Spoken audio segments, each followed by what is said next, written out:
antara kita dengan Allah dalam pembacaan Al-Fatihah itu akan membentuk pribadi kualitas yang sangat militan dan tangguh karena kita dekat dengan yang Maha Suci. Di sini ada pandangan filsafat Islam, Allah itu adalah eksistensi yang Maha Suci. Yang Maha Suci tidak bisa didekati kecuali oleh yang suci. Yang kotor tidak bisa mendekati yang Maha Suci. Itu sebabnya kalau kita beribadah, mulai dari pensucian jasmani dulu. Baru kemudian kita melalui proses pensucian rohani. Kalau kita dekat dengan yang Maha Suci, pasti akan kepercik kesucian dari yang Maha Suci itu. Maka kita kemudian minta kepada Allah, ihdinas siratal mustaqim.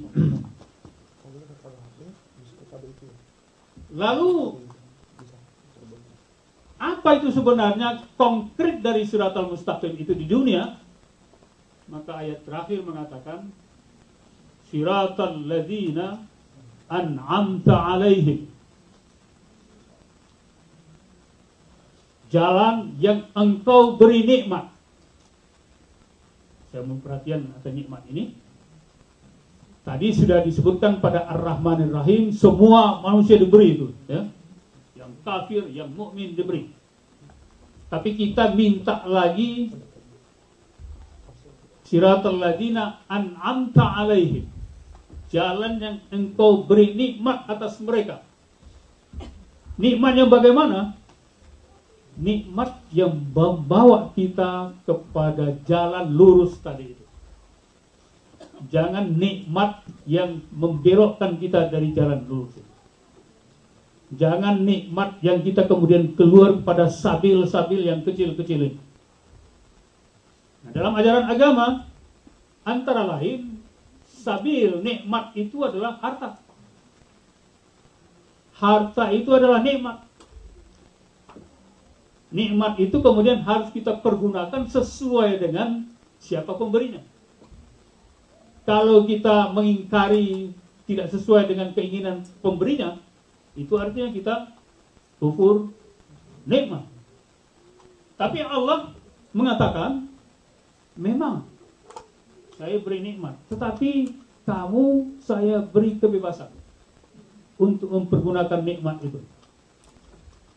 Ada persoalan teologi di sini. Ketika Allah memberi nikmat, umpamanya dikatakan uang 1 miliar gitu ya. Dari mana datangnya walau alam, pokoknya beri tangan 1 miliar. Kalau ada orang mempergunakan untuk beli narkoba, itu urusan dia. Tapi kalau ada orang menerima uang 1 miliar kemudian menjadi dana pembangunan masjid Frankfurt, itu. Nah, tentu kita ingin memilih nikmat yang menuju kepada jalan lurus itu. Itu yang kita minta di dalam doa ihdinas siratal mustaqim siratal ladzina an'amta alaihim ghairil maghdub, bukan orang yang dimarahi. Orang benar dimarahi itu apa? Orang yang oleh Al-Quran disebutkan adalah orang yang dimurkai oleh Allah. Para mufassir bersepakat mengatakan contoh konkret dari orang dimurkai itu adalah orang Yahudi. Tapi jangan kemudian di generalisir bahwa semua orang Yahudi kemudian jadi apa? Jadi dimurkai. Tentu dalam arti ada yang dimurkai, ada yang tidak dimurkai. Sama dengan orang yang bukan Yahudi juga bisa dimurkai oleh Allah. Jadi orang Islam pun bisa juga dimurkai oleh Allah gitu. Kalau perilakunya memang tidak diridai oleh Allah. Atau juga orang-orang dolin, orang yang sesat. Sesat ini ada dua makna. Sesat itu adalah orang yang tidak pernah menemukan hidayah, tapi dia melenceng kemana-mana itu, tidak pernah menemukan hidayah itu. Itu sesat tingkat yang paling rendah. Tapi sesat yang paling tinggi adalah orang yang sudah menerima hidayah, tapi kemudian mengabaikan hidayah itu, sehingga dia kemudian menjadi orang yang disebutkan dengan orang yang sesat. Nah, dalam Al-Fatihah ini kita diminta untuk berdoa kepada Allah agar diberi jalan Shiratal Mustaqim, yakni jalan yang diberi nikmat oleh Allah, bukan jalan orang-orang yang dimurkai, dan juga bukan jalan orang-orang yang disesatkan oleh Allah. Nah, terakhir sekali saya ingin menutup ceramah kita ini dengan sebuah cerita tentang Al-Fatihah. Pada suatu hari Rasulullah mengirim sebuah ekspedisi. Sebuah pasukan untuk meninjau sebuah daerah yang mau diberi dakwah gitu. Agak jauh desa ini, sehingga mereka dalam perjalanan kehabisan air. Ketika sampai di desa itu, mereka kemudian minta air kepada kepala suku di desa itu. Nah, orang masyarakat desa ini tidak mau mengasih air itu, kecuali dengan syarat. Apa syaratnya? Syaratnya adalah agar kamu bisa menyembuhkan penyakit dari kepala suku kami, yang baru saja dalam riwayat itu disengat oleh kalajengking. Kalajengking padang pasir itu sangat berbisa. Lalu kalau kamu bisa menyembuhkan kepala suku kami ini, kami beri air sebanyaknya. Kemudian nanti kalau benar-benar sembuh akan diberi lagi 100 ekor unta. Lalu disetujui oleh pasukan ini, kami bisa menyembuhkannya gitu. Kemudian kepala ekspedisi ini, komandan ekspedisi ini, saya lupa namanya, minta segelas air putih ya. Kemudian dia bacakan Fatihah 7 kali, lalu diminumkanlah kepada kepala suku itu, sehingga dia minum. Minum ya. Sesudah dibacakan 7 kali itu diminum, beberapa menit kemudian sembuh itu kepala suku itu. Jadi dengan membacakan Al-Fatihah pada air putih itu, kepala suku tadi itu sembuh dari penyakitnya. Kemudian ekspedisi tadi itu kembali ke Madinah, lapor kepada Nabi. Ya Rasulullah, kami tadi mengalami peristiwa begini, kehabisan air, lalu minta kepada kepala suku, disyaratkan supaya menyembuhkannya, kami sudah sembuhkan, dan saya bacakan 7 kali Al-Fatihah kepada air putihnya itu, dia sembuh. Apa jawab Nabi? Sadaqta, benar. Dan kami diberi lagi 770 ekor unta kalau nggak salah. Kamu benar, tidak apa-apa, lakukan. Saya ingin menutup Al-Fatihah ini. Jangan pernah lupa ya, ketika kita minum air, baca Al-Fatihah.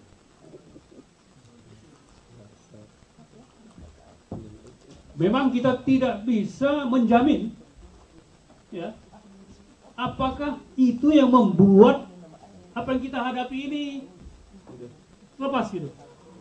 Tetapi etika ini perlu kita kembangkan, bahwa ternyata barakah Al-Fatihah bukan dalam arti mistikisasi ayat ini ya, karena banyak juga orang pergunakan pengertian mistik kepada ini nih. Ada contoh di Medan itu, di kampung saya itu, karena banyak anjing gitu kan. Jadi kalau dia berhadapan dengan anjing di tengah jalan itu, dia baca sumbung bukmun umyun fahum wa yazilun, sehingga anjingnya tidak ini ketahuan lagi apa itu. Tapi ini adalah ada hadisnya, ada dalilnya, dan itu memberikan makna yang menyegarkan, bukan hanya kepada jasmani kita, tapi juga rohani kita. Saya tidak begitu memahami, ada penelitian tentang air di Jepang, siapa itu ya, yang sudah berkembang juga bagaimana air bisa memunculkan rasa yang positif kalau dia tidak.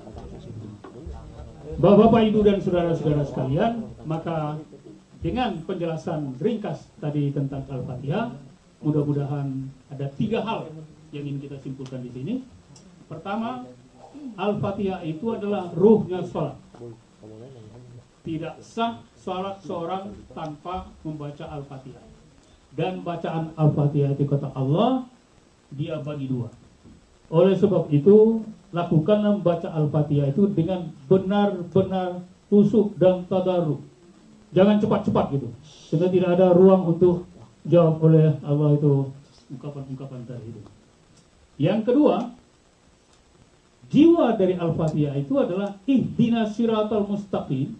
Kita meminta petunjuk siratal mustaqim. Sirat itu adalah jalan luas dan lebar dan lurus langsung kepada Allah Subhanahu wa Ta'ala. Yang ketiga, dengan Al-Fatihah itu sebenarnya kita sedang berproses mendekatkan diri kepada Allah, karena kita sedang berada dalam proses mendekatkan kepada eksistensi yang maha suci. Yang maha suci tidak bisa didekati kecuali oleh yang suci. Mudah-mudahan ada manfaatnya. Terima kasih. Wabillahi taufiq wal hidayah. Assalamualaikum warahmatullahi wabarakatuh.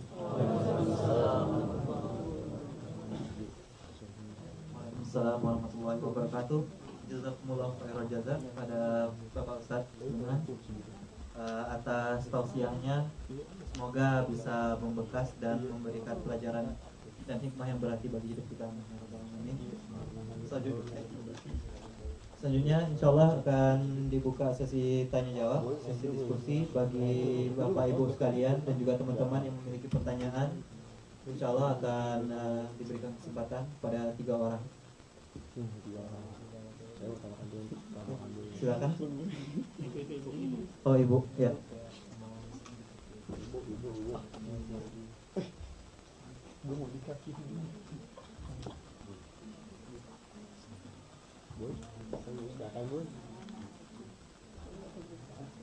Waalaikumsalam.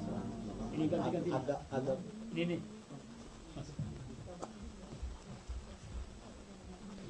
Agak dikasih. Udah bisa. Agak dikasih Bang. Biar kedengaran juga. Mungkin agak dideketin. Agak dideketin. Saya menanyakan Pak, dalam surat Al-Fatihah itu ada ditulis dalam Al-Quran Bismillahirrahmanirrahim. Kenapa Pak, kalau orang imam, kalau salat tidak membaca Bismillahirrahmanirrahim, langsung membaca Alhamdulillah. Itu yang saya ingin tanyakan Pak, dan mengganggu dalam pikiran saya. Karena Rasulullah mengatakan bahasa salat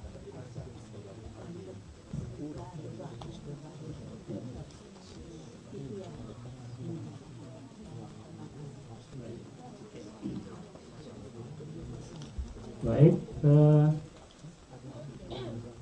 tentang Bismillah ini ada 3 pendapat. Pertama, Bismillah itu bahagian dari Al-Fatihah. Nanti coba dihitung ya. Kalau kita tidak hitung Bismillah 1 ayat, itu berarti ayatnya 6 itu. Padahal Al-Fatihah itu 7 ayat. Nah, orang yang berpandangan seperti ini itu harus wajib baca Bismillah. Yang kedua, dalam hadis qudsi yang saya baca tadi itu, Allah tidak menyebut Bismillah. Langsung saja mengatakan, Iza qala abdu alhamdulillahirabbil alamin. Tidak dimulai dengan Bismillah.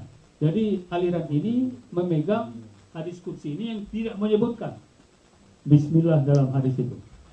Maka orang ini tidak membaca Bismillah.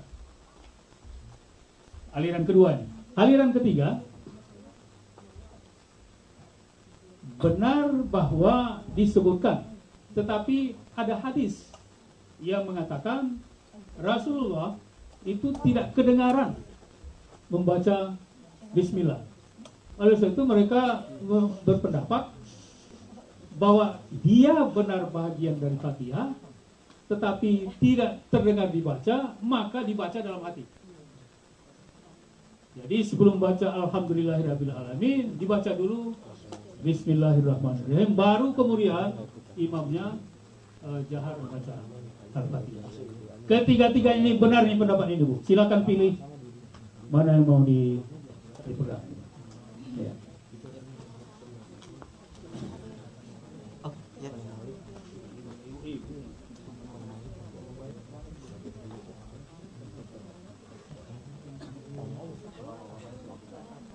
Waalaikumsalam.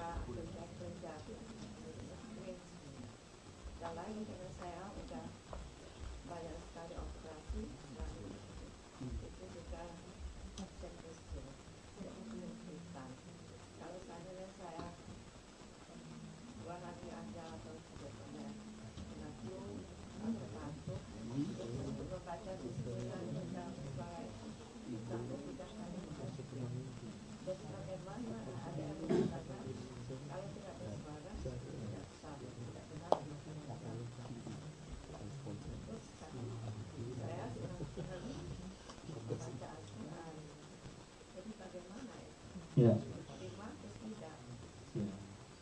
Baik. Dan satu lagi pertanyaan, ada dua pertanyaan. Ini soal Afrika. Nah, ini banyak keluarga Indonesia yang punya bayi Afrika. Itu selama ini tidak ada itu saya dengar bahwa batas Afrika itu dibolehkan bayi itu berumur. Tapi 2 tahun yang lalu selama itu yang kita makan sebagai tempat pembelajaran bersama, ada bayi yang lahir sudah bayi ini umur berapa kali 40 hari, lalu ada jamuan wajib kesehatan ini Afrika, neneknya datang ke sini,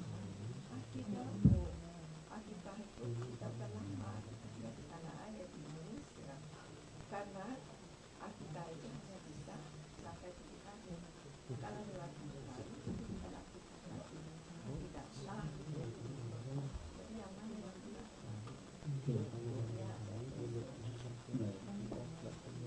Baik. Pertama, tadi hadis yang saya baca tentang Al-Fatihah tadi itu memakai kata dikira asfi umil kitab, dengan membaca. Nah, sekarang arti membaca itu apa? Kalau kita ambil makna harfi, kita membaca yang tertulis. Harusnya kalau kita pakai makna harfiah itu, dalam sholat itu kita harus baca yang tertulis itu. Tapi ada makna membaca itu tanpa mengucapkan, menulis, tanpa yang tertulis. Maka kita dikatakan, oh baca itu doa Fatihah, ya.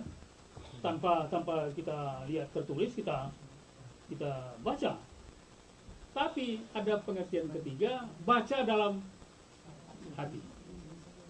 Nah, berkaitan dengan ibadah itu Allah mengatakan la yukallifullahu nafsan illa wus'aha. Seseorang tidak akan diberati kecuali sebatas yang dia mampu untuk bebannya. Kalau kita mampu melafazkannya dalam bentuk jahar, lakukan. Kalau tidak mampu, dengan berbisik-bisik. Kalau tidak mampu, dalam hati. Tapi jangan dibuat tidak mampunya gitu. Ya, jadi benar-benar dalam kondisi tidak mampu. Bahkan agama mengatakan dalam kondisi darurat yang terlarang bisa lakukan. Artinya Kalau kan dalam sunnah ibadah sholat kita kalau tidak bisa mampu apa-apa lagi itu tinggal berbaring, ya isyarat mata saja. Jadi kita bayangkan kita sedang ruku, sedang sujud dengan gerakan mata.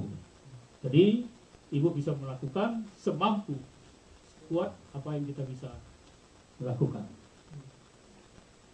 Nah, yang kedua tentang akikah ini banyak apa nih? Banyak simpang siur ini. Memang sunnah mengatakan akikah itu 7 hari sesudah lahir.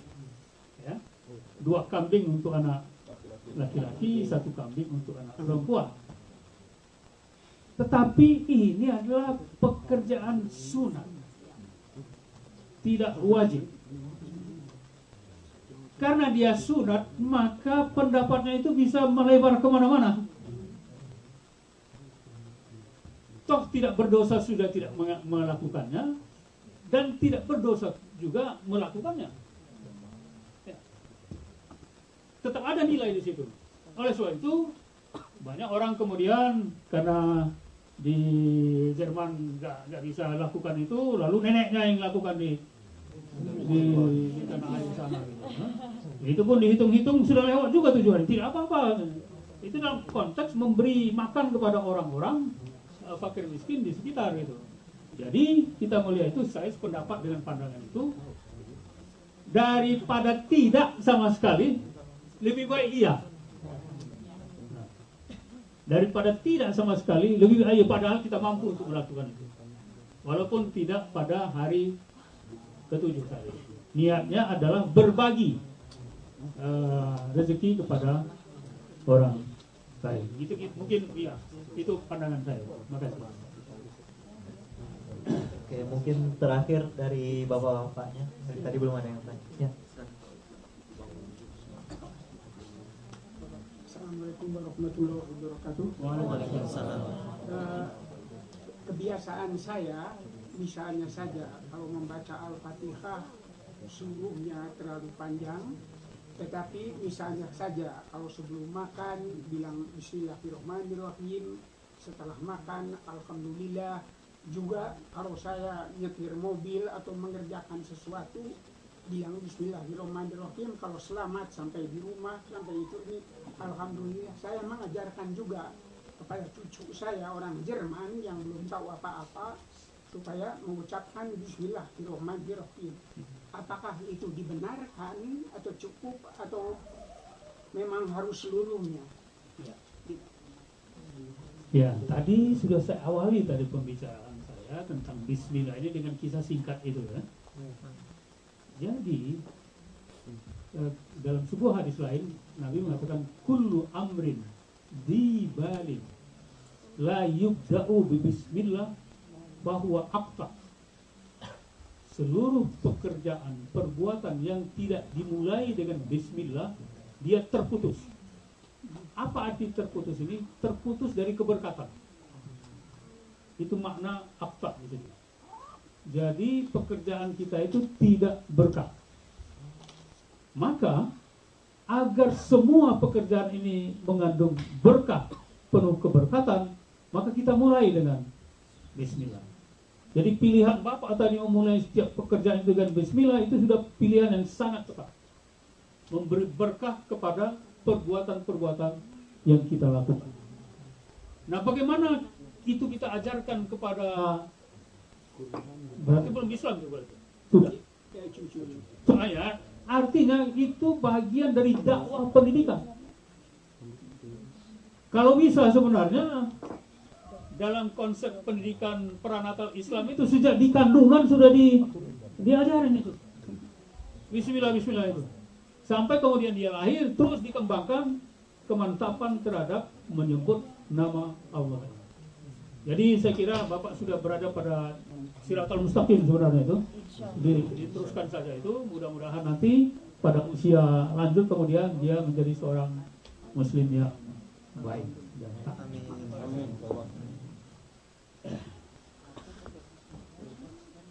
Ya, terima kasih kepada Ustadz atas penjelasannya dan terima kasih pada Bapak dan Ibu yang telah bertanya. Alhamdulillah akhirnya kita sampai di penghujung acara Pelita kali ini, pengajian lintas kota yang berkolaborasi dengan pengajian umum dari masyarakat Muslim Indonesia Frankfurt.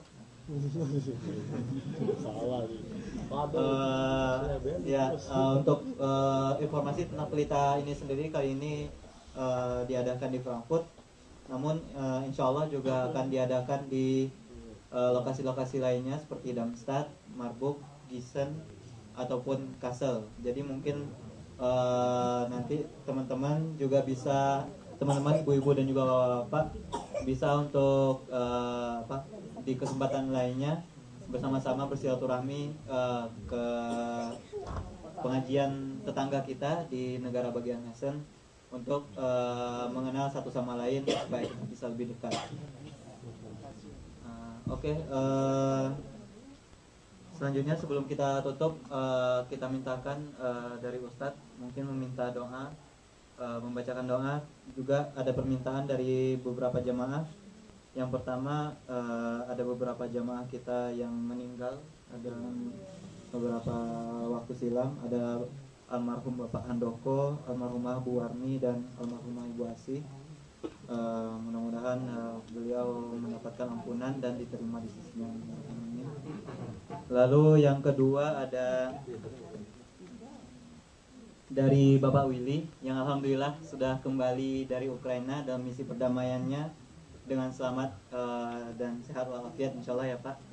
Ya, mohon juga doanya. Semoga selalu diberikan lindungan oleh Allah. Dan juga permohonan doa yang ketiga adalah salah satu dari keluarga kita yang sudah lama di Frankfurt, yaitu Bapak Saiful Akmal. Insya Allah minggu depan akan segera kembali ke Indonesia dan memulai aktivitasnya di sana. Mungkin juga bisa buat tambahan ya, buat yang football juga untuk. Oh ya, yang ada juga teman-teman kita yang akan ujian masuk kuliah gitu, jadi banyak banget.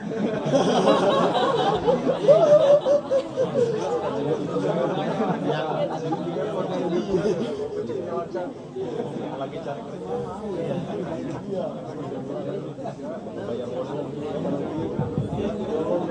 Kalau banyak permintaan itu lebih mudah, itu sapu jagat jadinya. Baik, mari kita menandakan tangan, merendahkan hati, mohon kepada Allah.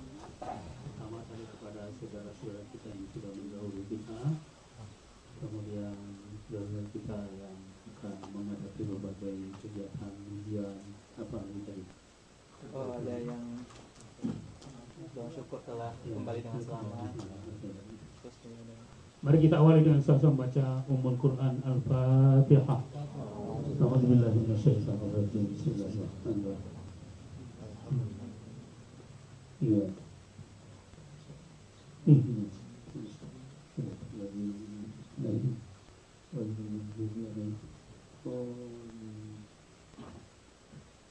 A'udzubillahi minasyaitonir rajim. Bismillahirrahmanirrahim. Alhamdulillahirabbil alamin. Hamdan yuwafi ni'amahu wa mazidah. Ya Rabbana lakal hamdu wa lakal syukru kama yanbaghi li jalali wajhika karim wa izzi sultanik. Allahumma ighfir lana dhunubana wa liwalidayna warhamhuma kama rabbayana shighara wa li jami'il muslimina wal muslimat wal mu'minina wal mu'minat al-ahya'i minhum wal amwat. Innaka sami'un qaribun mujibud da'wat bi rahmatika ya arhamar rahimin.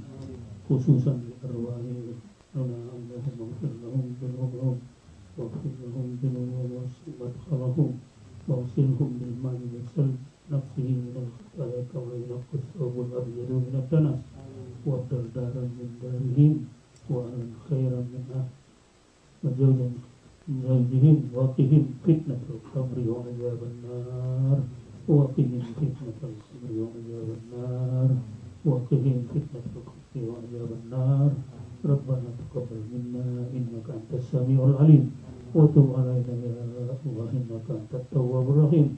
Rabbana atina fid dunya hasanah wa fil akhirati hasanah wa qina adzabannar. Wa sallallahu ala Muhammadin wa ala alihi wa sahbihi ajma'in. Subhana